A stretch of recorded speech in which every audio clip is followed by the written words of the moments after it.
தமிழகமே எதிர்பார்த்து காத்திருக்கும் விஐபி தொகுதி விருத்தாசல சட்டமன்ற தொகுதி. காரணம், கேப்டன் விஜயகாந்தின் மனைவியும் தேமுதிக பொதுச் செயலாளர் திருமதி பிரேமலதா விஜயகாந்த் அவர்கள் தேசிய மதசார்பற்ற முற்போக்கு கூட்டணியின் வெற்றி வேட்பாளராக போட்டியிடுகிறார். தேமுதிகவுக்கும் விருத்தாசல தொகுதி மக்களுக்கும் எப்பொழுதும் நெருங்கிய பந்தம் உண்டு. கேப்டன் அரசியல் கட்சி தொடங்கி முதலில் போட்டியிட தேர்ந்தெடுத்த தொகுதி விருத்தாசலம். கேப்டனின் இந்த முடிவை கண்டு அன்று அரசியல் கட்சி தலைவர்களும் ஊடகங்களும் அதிர்ச்சி கலந்த ஆச்சரியத்தோடு கண்டார்கள்.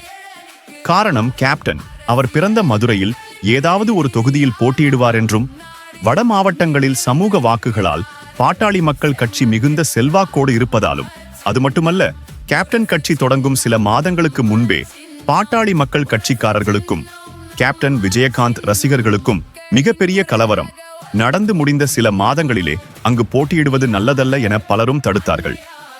ஆனால் கேப்டன் சிங்கத்தை அதன் குகைக்குள் சென்று சந்திப்பதுதான் என்னுடைய பழக்கம் என்று கூறி விருத்தாசலத்தில் போட்டியிட்டு வென்றும் காண்பித்தார். கேப்டனின் இந்த ஆதீத நம்பிக்கைக்கு காரணம், விருத்தாசல தொகுதி மக்கள் ஜாதி மதங்களை கடந்து கேப்டன் விஜயகாந்த் மீது மிகுந்த அன்பும் பாசமும் இன்றளவும் குறையாமல் வைத்துள்ளார்கள். தேமுதிக வரலாற்றிலே 2 முறை தொடர்ந்து வென்ற தொகுதி விருத்தாசலம்.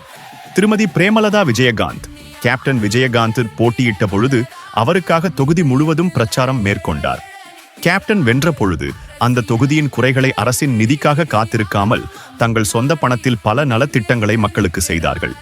இப்பொழுது சில விஷமிகள் ஜாதிய மொழி ரீதியில் இவரை வேறுபடுத்த திட்டம் போடுகிறார்கள். கேப்டன் மீது விருத்தாசல தொகுதி மக்கள் வைத்துள்ள அன்பும் பாசமும் கூட்டணி கட்சிகளின் உண்மையான உழைப்பும் திருமதி பிரேமலதா விஜயகாந்தை வெற்றி பெற வைத்து சட்டமன்றத்திற்குள் அனுப்புவார்கள். அரவணைப்பார் நெஞ்சங்க